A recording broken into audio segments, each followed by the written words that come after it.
সালামু আলাইকুম।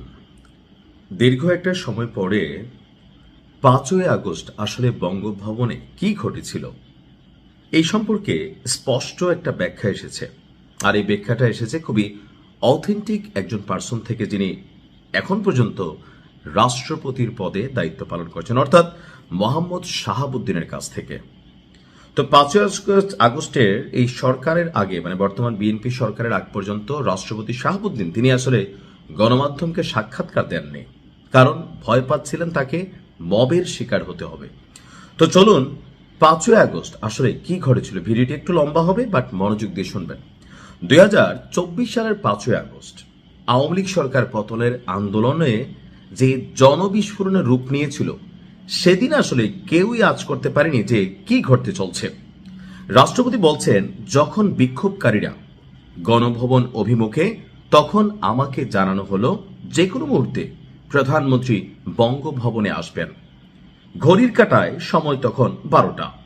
আমাকে জানানো হলো যে তিনি প্রস্তুতি নিচ্ছেন বঙ্গভবনে আসার জন্য। এর আগে আমরা আচই করতে পারিনি যে আসলে কি ঘটতে যাচ্ছে। অর্থাৎ রাষ্ট্রপতি শাহাবুদ্দিন চুপ্পু তিনি আসলে ওই দিনের বা ৪ই আগস্ট ৩ই আগস্ট আওয়ামী লীগের যে বেশ কয়েকটি মিটিং হয়েছিল, বা এখানে অনেক ঘটনা ঘটতে যাচ্ছে, বা সরকারের পতন হবে, বেশ কয়েক দফা বিভিন্ন দপ্তরের সাথে মিটিং হয়েছিল, তিনি এগুলো সম্পর্কে খুব বেশি জানতেন না।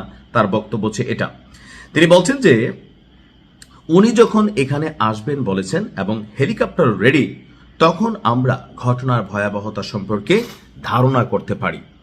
এখানে যারা সিকিউরিটি ছিল সবাই পজিশন নিয়ে নিল, অর্থাৎ বঙ্গভবনের নিরাপত্তা দায়িত্বে থাকা বিভিন্ন যে ফোর্সরা আছে তারা প্রস্তুতি নিল অন পজিশন। দুপুর 12:30টার দিকে আবার আমাকে ফোন আসলো আমার কাছে, জানানো হলো তিনি এখানে আসছেন না। যখন জেনেছি তখন আমরাও সতর্ক ছিলাম, বিভিন্ন মারফত কিছুটা খবরও পাচ্ছিলাম। এর কিছুক্ষণ পরই আমি শুনতে পেলাম যে উনি দেশ ছেড়েছেন। একসময় জানতে পারলাম উনি অলরেডি দেশের বাইরে চলে গেছেন। সব মিলিয়ে 30 থেকে 40 মিনিটের মধ্যে সামগ্রিক ঘটনা প্রবাহের খুব দ্রুত পরিবর্তন দেখতে পাচ্ছিলাম। অর্থাৎ আমরা যখন শুনেছি শেখ হাসিনা পালিয়েছেন, এর অনেক আগেই তিনি আসলে চলে গেছেন, ইভেন ভারতে পৌঁছে গেছেন। রাষ্ট্রপতি বলছেন, সেদিন বিকাল 3টার দিকে প্রথম সেনাবাহিনী প্রধান জেনারেল ওয়াকারুজ্জামান আমাকে টেলিফোনে সব ঘটনা বিস্তারিত অবহিত করেন। সশস্ত্র বিভাগ থেকে আমার কাছে ফোন আসে। পরে জানানো হলো ওয়াকার সাহেব সাংবাদিকদের সামনে আপনার ব্রিফিং করবেন এবং সম্পূর্ণ পরিস্থিতি নিয়ে একটা ব্রিফ দিবেন। তো তিনি ব্রিফিং করলেন, আমরা টেলিভিশনে দেখলাম। উনি বললেন প্রধানমন্ত্রী দেশ ত্যাগ করেছেন। তো দেশবাসী আশ্বস্ত হলো যে তিনি অলরেডি দেশান্তরী হয়েছেন। তারপর আমাকে সেনাপ্রধান ফোন করে জানালেন যে তারা আসছেন। সেনাবাহিনী, নৌবাহিনী, বিমান বাহিনী এবং 3 বাহিনীর যে প্রধান 3 জনই বঙ্গভবনে এলেন এবং আমার সাথে সকল বিষয় নিয়ে আলোচনা করলেন। তখন আমি প্রায় কিংকর্তব্য বিমূঢ় অবস্থা, কি করা যায়, কিভাবে কি হবে, এসব নিয়ে আমরা আলোচনা করলাম প্রায় 2 থেকে 3 ঘন্টা। তো সিদ্ধান্ত হলো সব রাজনৈতিক দলের নেতৃবৃন্দকে ডাকা হবে। এই কাজে সেনাবাহিনীর টিম নিযুক্ত ছিল, তারপর ওনারা চলে গেলেন। সেনা সদরে দেশের রাজনৈতিক দলের নেতৃবৃন্দকে একত্র করা হলো। বৈষম্যবিরোধী ছাত্র আন্দোলনের নেতাদের মধ্যেও কেউ কেউ ছিল। তখন যাদের পাওয়া গেছে তাদেরকে নিয়েই আবার তারা বঙ্গভবনে আসেন। আমি বৈঠক বসি তাদের সাথে। ওই বৈঠকে দেশের শান্তি এবং স্থিতিশীলতার বিষয়টি সর্বাধিক গুরুত্ব দিয়েছে।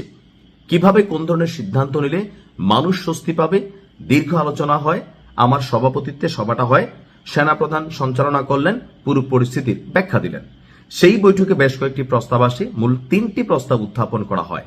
প্রথম হচ্ছে তত্ত্বাবধায়ক সরকার, দ্বিতীয় সর্বদলীয় বা জাতীয় সরকার এবং অন্তর্বর্তী সরকার। যে নামেই ডাকা হোক না কেন, লক্ষ্য উদ্দেশ্য থাকবে অভিন্ন।